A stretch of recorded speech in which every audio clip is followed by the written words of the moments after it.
కర్ణాటకలో ఒక 65 సంవత్సరాల పెద్ద ఆవిడకి ఆస్తి తగాదాలు ఉన్నాయంట. ఎన్నో సంవత్సరాలుగా కోర్టులో కేసులు జరుగుతూ ఉన్నాయంట. అయితే ఫైనల్గా ఆ రోజు జడ్జి గారు తీర్పు చెప్తారని అనగా ఈ ముసలావిడికి ఒక ఆలోచన వచ్చిందంట. జడ్జి గారి మీద చేతబడి చేయించామనంటే మనకు అనుకూలంగా తీర్పు చెప్తారని చెప్పేసి జడ్జి గారి మీద పెద్దవిడ ఏ శుద్ర పూజలు ఏవో చేయించిందంట. అయితే ఆ శుద్ర పూజలు చేసే దగ్గర గింజలు ఏవో ఒకటి ఇస్తారు కదా, ఆవాలో ధాన్యమో ఏవో ఇచ్చి వాళ్ళు కూర్చునే ప్లేస్లో వేయమని అవతల వాళ్ళు ఎవరో చెప్పినట్టున్నారు. ఆ గింజలు పట్టుకొచ్చి జడ్జి గారు కూర్చునే సీట్ ఏదైతే ఉందో కుర్చీ, ఆ కుర్చీ మీద జల్లిందంట.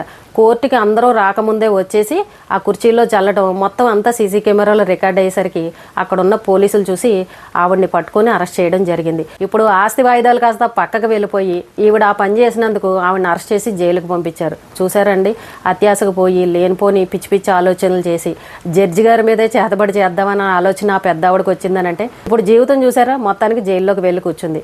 కొందరు ఏంటంటే ఇలాంటి తింగర పనులు చేసి లేనిపోని కష్టాలను కొని తెచ్చుకుంటారు. అది పరిస్థితి.